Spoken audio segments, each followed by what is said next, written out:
ओम नमः शिवाय भक्तों। आज कलयुग के विषय में बताऊंगा। मन काफ़ी दुखी है ये सब जानते हुए कि हम यहाँ पर कई बार ये सब देखते रहते हैं, पर हम कभी उस पर विचार नहीं कर पाते हैं। कुछ देर के लिए तो हम कुछ सुनते हैं तो विचार करते हैं, फिर हम वैसे ही हो जाते हैं। बिल्कुल ये सत्य है। कलयुग के जितने भी प्राणी हैं सब कलह रूपी संसार में यहाँ पर अपने पापों के अनुसार अपने कर्म को भोग रहे हैं। कोई इसी को सुख मान रहा है। सुख तो ये है कि परम शांति होना, अपने दायित्व का निर्वाह करना, पर हम इतना कलह रूपी संसार में दौड़ते रहते हैं, भागते रहते हैं। हमेशा ही आप देखिए, एक इच्छा पूर्ण होती है, दूसरी इच्छा को हम प्रकट कर देते हैं, आ जाती है, जिसको हम प्राप्त करने के लिए कई बार जो नहीं हमको करना चाहिए वो सब कर देते हैं, जो कि बहुत ही निंदनीय होता है। इससे हमको बचना चाहिए। कलयुग का अर्थ ही होता है कलह। हमेशा ही मन से और शारीरिक रूप से अशांति रहेगी। भोग और स्वाद के पीछे हम दौड़ते रहेंगे। कलयुग के बारे में क्या लिखा है शास्त्रों में, उसी को आपको बता रहा हूँ। सवैया के माध्यम से जो सत्यनारायण में वर्णित है उसमें लिखा हुआ है, भगवंत कथा न रुचेगी जिनको भगवान की कथा नहीं रुचेगी, नहीं शास्त्र की बात पे ध्यान धरेंगे। शास्त्रों में क्या लिखा है उसका बिल्कुल ही ध्यान नहीं धरेंगे। पढ़ के अंग्रेजी कहाएंगे साहब, अंग्रेजी नामक विषय को पढ़ने वाला ही साहब बनेगा। वही आगे चल के होटल में मदपान करेंगे, होटल में बैठकर मदिरा पान को ही मानेंगे कि बहुत बड़ा मेरा शौक़ है, मैं बहुत ही सुखी हूँ। करी खंडन तीर्थ मंदिर का, मंदिर को तोड़वाने की बात करेंगे। नहीं पुण्य कथा अरुदान करेंगे, न कोई पुण्य करेंगे, न कोई कथा करवाएंगे, न सुनेंगे, न कोई दान करेंगे। कभी चंचलती पराई चहे, मन की चंचलता इच्छा बढ़ती चली जाएगी। घर की घर निकन मान करेंगे, जो अपनी धर्मपत्नी होगी उसका मान नहीं करेंगे, उसमें अवगुण दिखाए पड़ने लगेंगे और दूसरी औरतों में प्रीति बढ़ने लगेगी। ये कलयुग की महत्ता है। जैसे जैसे कलयुग बढ़ता जाएगा ये सब आप लोग देखेंगे कि हमारे शास्त्रों में कितना ही सही लिखा है और सत्य लिखा है। आज ये नहीं लिखा है, ये बहुत पहले लिखा जा चुका है और आज हमको ये सब होता दिखाई पड़ रहा है। अबला तन देख जवान सभी, नित मात पिता को नहीं चाहेंगे।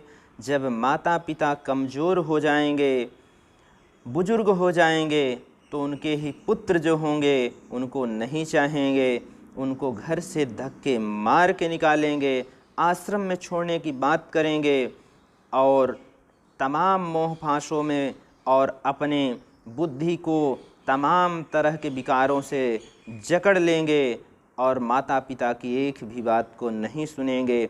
जो माता पिता पूरा जीवन उनके लिए दिन रात अपना करके उनको बड़ा करेंगे, वही अपने बच्चे अपने माता पिता को नहीं चाहेंगे। बहुत ही दुख लग रहा है यह सब बताते हुए, और सब ये हम जानते हैं पर हम मानते नहीं कि ये हमारे साथ होगा। ये भगवत भक्ति के माध्यम से ही ये संभव है कि हम इससे बच पाएँ। सब झूठ है पूजा विधान और मंत्र, परस्पर सब बात यही कहेंगे। बोलेंगे कि ये सब पूजा विधान मंत्र सब ये झूठा है, ये कल्पना है। जैसे जैसे कलयुग बढ़ता जाएगा बुद्धि में विकार उत्पन्न होते जाएंगे, अपने माँ बाप के ऊपर ही संदेह उत्पन्न करने लग जाएंगे। बोलेंगे कि आपके अंदर क्या योग्यता है, आपने हमेशा इतना बड़ा कौन सा कार्य कर दिया है। इस तरह की बातें, उसी तरह से सब मंत्र और पूजा के ऊपर भी सवाल खड़ी करने लग जाएंगे। यही कलयुग में होता जाएगा। जैसे जैसे कलयुग बढ़ेगा, जन भांग धतूर अफीम नशा में वे निरंतर बिन होश रहेंगे। वो इस तरह से भांग धतूर अफीम तमाम तरह की नशा को करने लग जाएंगे और उसी को खा के अपने बुद्धि को बिल्कुल ही कम करते जाएंगे, उसी को अपना समझेंगे कि मैं बहुत ही अच्छा कार्य कर रहा हूँ और अपने पैसे का व्यय करेंगे। इसी से बचना है, यही शास्त्रों में लिखा हुआ है। इस तरह से बिगड़ जाएंगे, बिगड़े फिरेंगे बिन पंथ के ओ जो चंचल जो बहेंगे। इस तरह से उनके मन की चंचलता बढ़ जाएगी।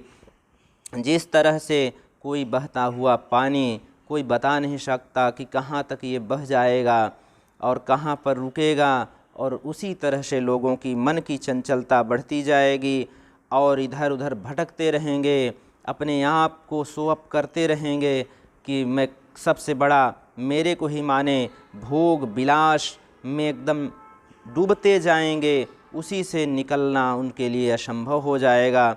इसी के बारे में शास्त्रों ने बताया है कि सत्य को आप जान लें और इससे बचने की आवश्यकता है। कलयुग की एक बड़ी महत्ता भी है। जो दूसरे युगों में तमाम बहुत बड़ी बड़ी तपस्याएं करके फल प्राप्त होता था, वो कलयुग में केवल विश्वास करने मात्र से, उसका विचार कर लेने से अच्छे कार्य का आधी सफलता वैसे ही मिल जाएगी, आधा पुण्य वैसे ही मिल जाएगा। कलयुग के बारे में लिखा हुआ है, कलयुग केवल नाम आधारा, सुमिर सुमिर नर उतरहि पारा। कलयुग में जो विश्वास करके प्रभु का नाम मात्र स्मरण करते रहेंगे, उनका उद्धार हो जाएगा और इस भवसागर से पार हो जाएगा।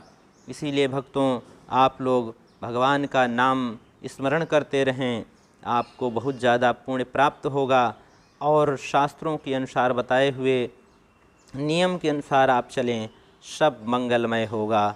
ओम नमो भगवते वासुदेवाय।